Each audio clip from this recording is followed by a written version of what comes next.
I stepped into the lobby and let the cold air hit my skin like a slap. It was pristine. Marble floors, golden light fixtures, and white walls that somehow still felt warmer than the people inside. I checked the time on my phone. Still 10 minutes until David arrived. "Hi," I said to the concierge behind the counter, offering a polite smile. "We have a reservation. It's under David Chandler." She smiled. "Of course, ma'am. You're a bit early, but feel free to wait. Would you like a water or coffee?" "No, I'm good. Thank you." I walked to the seating area. That's when I felt it, the eyes. I didn't even have to look. Whispers followed like perfume I didn't ask to wear. "Why is she just sitting there?" The woman muttered louder than she probably meant to, or maybe not. "She doesn't look like a guest," the man said. "Maybe she's lost, or casing the place."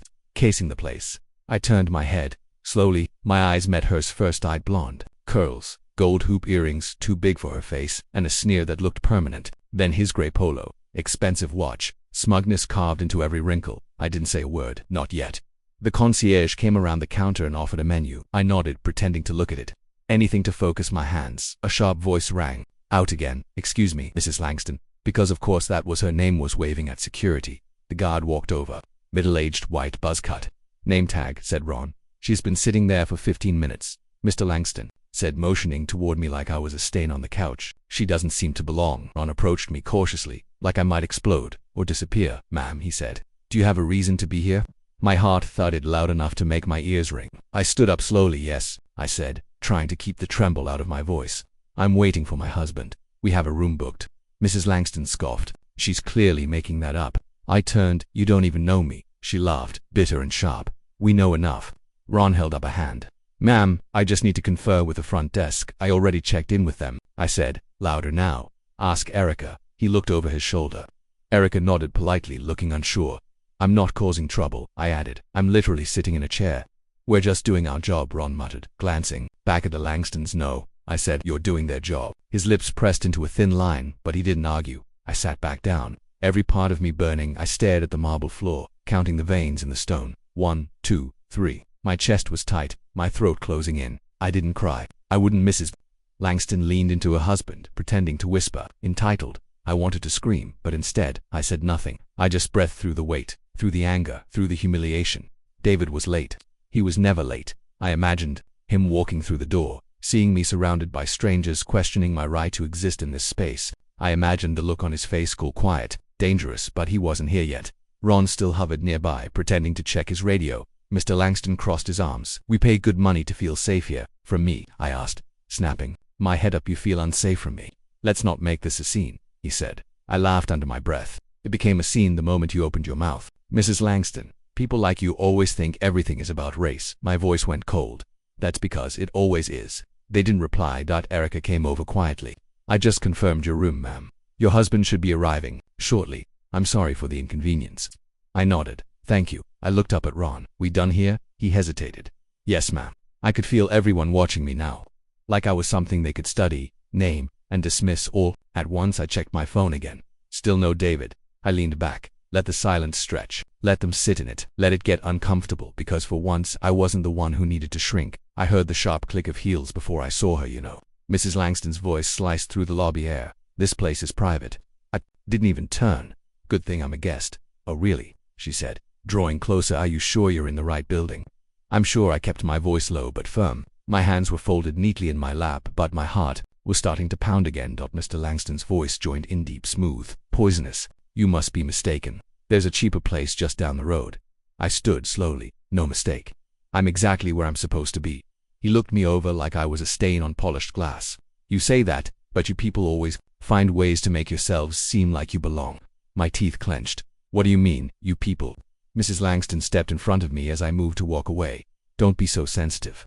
We're just trying to help." "Help?" I met her eyes. "By accusing me of trespassing." "You don't have to lie," she said, shrugging. "Just admit you snuck in. It's not a crime. It's just dishonest." I held my breath.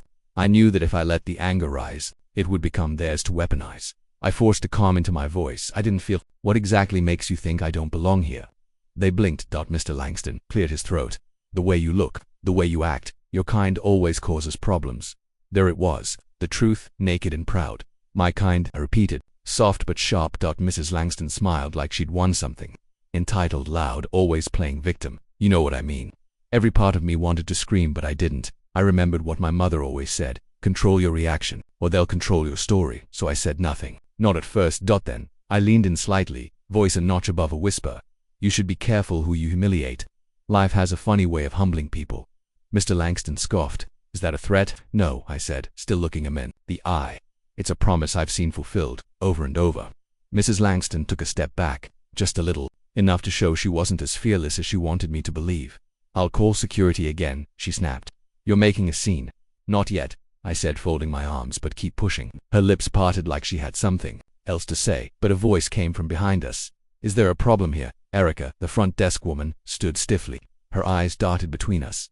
Mrs. Langston turned quickly, smiling too wide. Oh no problem at all. We were just curious. I spoke clearly. They told me I didn't belong, suggested I leave again. Erica's smile faltered. Ma'am, I'll handle it. Please take a seat. I didn't sit. I couldn't. I stood in silence as the Langstons stared me down one more time, then turned and strutted away. Their words echoed like static in my chest. Your kind always causes problems. I wasn't crying, but my throat burned. I wasn't shaking, but my fingers ached from how tightly I was holding my own wrist. I looked around the lobby. People were watching, some pretending not to. Not one of them had said a word. My gaze landed on the front doors. I needed him. I needed his hand in mine, his voice grounding me. Where was he? But even as I thought it, I remembered something else. I had walked through worse alone, and if I had to walk through this alone too, then so be it. Nina showed up behind Ron like she didn't want to be there. Is there an issue here? She asked, eyes darting between us like she already knew whose side she'd take. Mr. Langston didn't waste a second. Yes, this woman is loitering. She's upsetting guests. This woman, like I wasn't standing right there. I took a breath and pushed my voice steady. I'm a paying guest. You can look me up. Nina didn't even glance at the computer. She turned to Ron, just escort her off the property. We'll sort this out later. My heart dropped. You didn't even ask for my name. Mrs. Langston folded her arms like she'd won. Thank you. Finally, someone with sense. I could hear the smirk in her voice, feel it clawing down my spine. Ron took a step forward. Ma'am, no. I stepped back and pulled out my phone. You're all going to regret this. Nina stiffened. Is that a threat? I met her eyes. No, it's a promise. The air shifted. Ron hesitated. You're being irrational, Nina said, but her voice cracked just enough to betray her. If you're truly a guest, we'll sort it out after. No, you don't get to drag me out first and check the facts later. My voice shook, not with fear, with fire. This is what you do to people who look like me. Assume guilt, assume threat, assume less. Mr. Langston scoffed. You're playing the race card now. Classic. I turned to him. The only cards I'm playing are the ones you dealt, and they're pretty damn obvious. He stepped forward. I said, get her out. She's disturbing the peace. Nina looked at him, then back at me. Ma'am, if you'd just calm down, I laughed. It surprised even me, of course. Calm down. Because when black women speak up, it's anger. When we defend ourselves, it's aggression. I wasn't loud until you made me shout. Ron looked uncomfortable. His grip on the walkie tightened. Please don't make this harder than it has to be, he muttered. I stared at him. Harder for who? He didn't answer. His silence was answer enough. I opened the guest confirmation on my phone and shoved it toward. Nina here. Room 1903 under my husband's name. He'll be here soon. And when he walks in, I promise you this little performance will cost you more than your pride. Mrs. Langston rolled her eyes. Oh please, husband, what is he? A rapper? I stared at her, jaw clenched. No, a billionaire. She laughed like it was the funniest joke she'd ever heard. Of course he is. What's next? You're royalty too. Nina blinked. I saw the flicker in her eyes. Doubt or fear. Maybe both. I lowered my voice. Call the front desk. Confirm it. Or keep walking down this path and see where it leads. Ron looked at Nina. Maybe we should check the do-it, she said sharply. Just check the room. For a moment, no one moved. Then Ron took the phone from his belt and stepped aside. Mrs. Langston muttered, this is ridiculous. She's obviously bluffing. My fingers curled around my phone like a lifeline. Say what you want, I said. But when the truth shows up, make sure you're standing on the right side of it. I hit record. Say hi, I said, holding my phone up, steady despite the fire in my hands. This is what racism in luxury looks like. Ron's eyes widened. Put that phone away. He took a step closer, hand twitching like he was ready to grab it. I didn't move. Touch me, and I soothed loudly. He froze. Around us murmurs started. I saw heads turning. She's filming what's going on. Someone whispered behind me, why are they kicking her out? A woman's voice asked. She's literally just sitting there. Ron glanced toward the growing audience, his jaw tensed. Turn it off now, I said, my voice sharp, clean, afraid of the truth. Mrs. Langston hissed. This is harassment. I turned the camera on her. No, this, I waved the lens toward all of them, is exposure. The hotel lobby wasn't quiet anymore. Whispers turned to questions. Eyes turned to us, not with pity, with confusion, concern, maybe even disgust, but not at me. Mr. Langston barked. She's causing a scene. No, I said, louder this time. You caused it. You made assumptions, barked orders, and now you're uncomfortable because someone's watching. I was boiling, but my voice didn't shake. I wouldn't let it.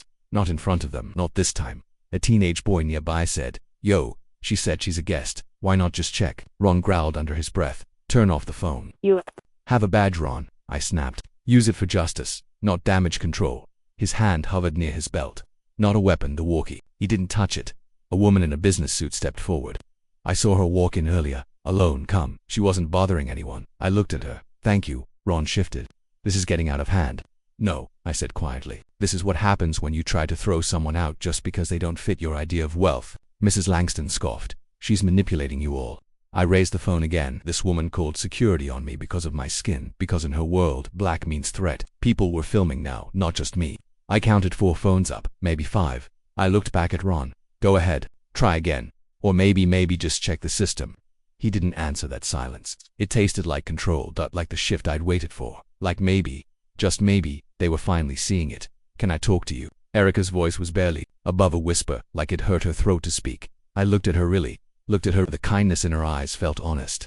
But I'd seen too many kind eyes turn cold when money walked into the room. She motioned me aside, toward the marble counter. I followed. Slow, guarded. "I believe you," she said softly. "I do. But they're powerful clients. I'm sorry." I blinked. Just once. That was all I allowed myself. "You're just like them if you stay quiet."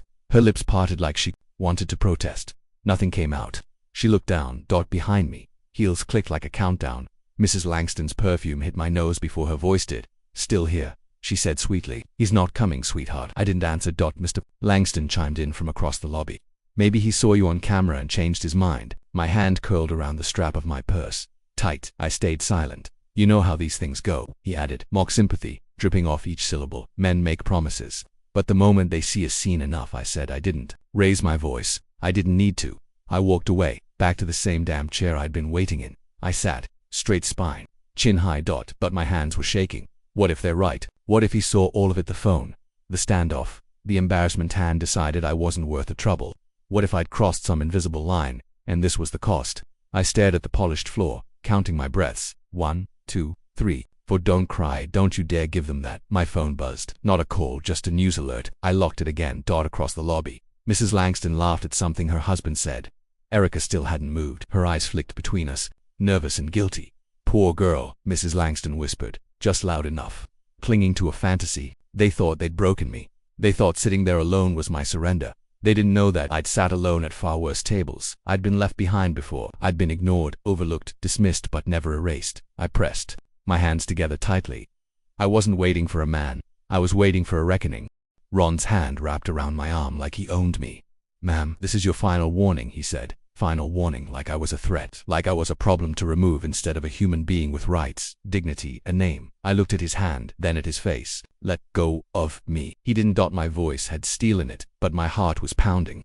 My body remembered things. My mind tried to forget. Fingers wrapped around my wrists. Voices telling me to stop resisting. Eyes that didn't see me at all. "Security will escort you off the property," he barked. "Don't make this harder than it has to be." Harder for who? For me. For the woman just trying to wait in a lobby like everyone else. I didn't move then. A voice behind me looked sharp, dangerous. "Is there a problem here?" I froze. Ron froze. Everyone did. That voice, my breath caught before I turned. I didn't have to see him yet. I knew that voice, that weight, that fire behind the calm. Devon. I turned slowly. There he was, in that dark tailored suit that made his skin glow like carved bronze. Eyes colder than the marble beneath my feet. Jaw tight. Hands in his pockets like he was trying not to snap someone's neck. He was here. He saw everything.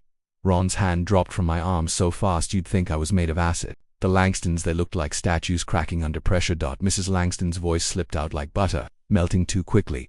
"Sir, we didn't know she was with you." "Didn't know?" Devon's brow arched. "You didn't know she was my wife?" Silence. I saw Mr. Langston gulp. Literally gulp. I swear I heard it. Devon took one step forward. Just one. That was all it took. "And the only reason I won't buy this entire building and fire every last one of you is because I already started recording," I said. My voice was steady. The phone in my hand was lit up, red dot blinking. The Langstons paled. Ron looked like someone had just dumped ice water down his spine. We were just doing our job. "He's temted." Devon turned to him, slow and deliberate. "Then you're bad at it." No shouting, just precision. Devon was never one to raise his voice. He didn't need to. His words were bullets. Ron stepped back like he'd been slapped. "Do I need to call my lawyer?" Devon asked calmly. "Or are we done embarrassing yourselves for today?" Mrs. Langston opened her mouth, closed it. Her lips twitched like she wanted to cry or scream or both. I looked her dead in the eye. "Still think I don't belong?" She didn't answer. I turned to Ron. "You grabbed me, put your hands on me, threatened me. Want to tell me again how that's just protocol?" "I am sorry," he muttered. "Say it louder," I snapped. "Because I want everyone in this lobby to hear you. I'm sorry." I shook my head. "Not to me. To every black woman you've ever sized up in a space like this. Every one you made feel small.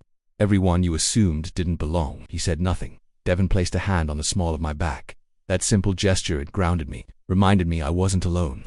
"Not this time." I breathed in. "I'm not leaving," I said to no one and everyone at the same time. "So if anyone else wants to question whether I belong, do it now while the camera's still rolling." No one moved, no one spoke.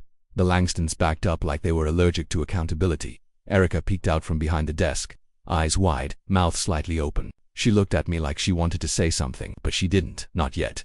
Devon leaned close and whispered, "You okay?" I nodded, but inside I was shaking from the aftermath of rage, pain, and justice. The storm had passed for now. "You didn't even ask for her name." Devon's voice sliced through the lobby like a blade, calm, but sharp enough to draw blood. I was only trying to de-escalate," Nina stammered. The hotel manager's posture shrunk under his stare. "You didn't try anything," Devon said. "You reacted.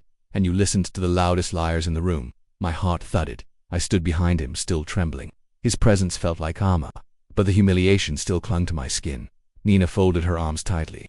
"We were protecting our guests." "She is a guest," he shot back. "In fact, she's my guest." There it was. Silence. The Langstons froze like statues. Someone gasped behind me. I could feel the shift. Mrs. Langston's pearls rattled as she adjusted her collar. "This is clearly a misunderstanding." "No," Devon said, stepping forward. "This is a lawsuit waiting to happen." Her husband opened his mouth, then shut it. I looked around. Phones were out now. Guests recording, whispers flickering across the room like fire catching dry leaves. "That's him," a voice hissed behind me. Another wait. "That's the billionaire guy. The one who owns the whole resort chain." My stomach turned, but not from fear, from justice fermenting just under the surface. I kept my eyes on the Langstons. Their smug confidence had drained into something sour. Mr. Langston tried to slide past us. "We'll just let you two sort this out," he muttered. "Not so fast," I said, stepping forward. My voice surprised even me. Mrs. Langston turned slowly, her smile brittle. "I'm not done," I said. "You don't get to lie, insult me, call security on me, then vanish the moment truth walks through the door." She blinked. I think there's been a misunderstanding." I cut her off. "That's what you all say when you get caught." They looked to Devon. He crossed his arms. "What you need to understand is this isn't just about one woman. It's about how your kind of thinking poisons everything." Mrs. Langston tried to keep her tone even. "Sir, if you're upset, we can speak to someone in corporate." Devon raised an eyebrow. "Corporate, lady. I am corporate." A ripple of laughter and murmurs rose from the growing crowd. My chest swelled with something I hadn't felt in hours. Dignity. Nina took a cautious step forward. "We truly didn't know, that's the problem," I said, locking eyes with her. "You didn't care to know. You looked at my skin, not my story." Devon turned to me, voice lower now. "Do you want to press charges?" I hesitated, my fists clenched at my sides. I wanted to scream. I wanted to break something. I wanted them to feel what I'd felt for the past hour, powerless. But instead, I looked back at the guests, at the cameras, at the Langstons' faces. "No," I said, "not yet." Mrs. Langston flinched. I leaned in. "But don't worry, we're not done yet." Mrs. Langston wouldn't look at me. Mr. Langston was still trying to breathe through his shame like that would make it vanish. I didn't blink. I didn't step back. I wanted them to feel it. "Every drop, what hurts more?" I asked slowly, clearly. "That I'm black or that I'm richer than you?" Her hand twitched at her pearls like they'd protect her. "We didn't mean any harm," she said, voice brittle, almost a whisper. I stepped closer. "You called security on me like I was stealing something, like I was dangerous." She opened her mouth, then closed it again. Mr. Langston stepped in. "Please don't ruin us over this. Please ruin you. You ruined yourselves the second you decided money doesn't look like me." I didn't have to say it. Devon did. "You did that yourselves." His voice was like concrete, cold, steady. "UMBOTHERED." Mrs. Langston's face tightened. "This is a misunderstanding." "No," I said, cutting her off. "This is racism dressed in country club pearls. Don't insult me with that word." There was a silence that cracked through the lobby. And then Nina spoke. "Finally, I'll process the refund," she said quietly. "And I'll resign today." Her voice didn't shake, just flat. "Resigned." I turned to her. "You saw everything. You watched them humiliate me and you said nothing." Nina dropped her gaze. I didn't know what to do. "You did," I said. "You just chose comfort." Cowardice isn't neutral. That landed harder than I thought it would. Her shoulders sagged. Good eye looked back at the Langstons at the smug, trembling image of their empire cracking right there in front of me, and it still wasn't enough. Not for what they made me feel when that security guard grabbed my arm. Not for how I thought for just a second that maybe I did look out of place. I turned to Devon. He didn't say a word. He didn't need to. "Let's go home," I said. "I've seen enough of this place." We walked past the concierge, past the security guard who now stood like a statue, eyes on the floor.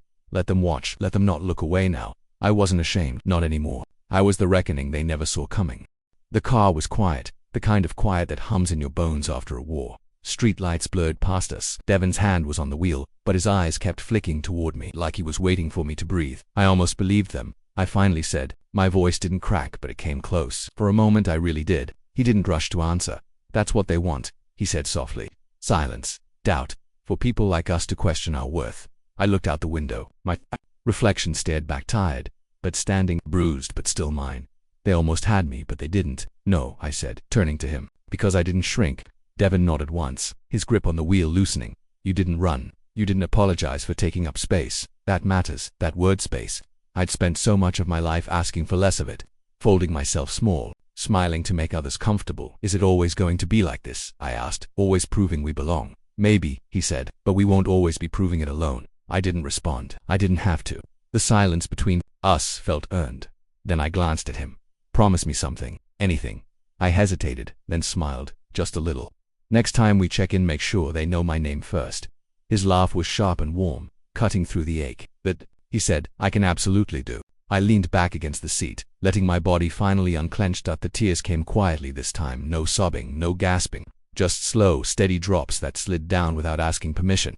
Not for them, not for what they did, for me, for the girl who used to whisper her name at hotel front desks, praying not to be seen, for the woman who finally stood tall and made the whole damn room listen.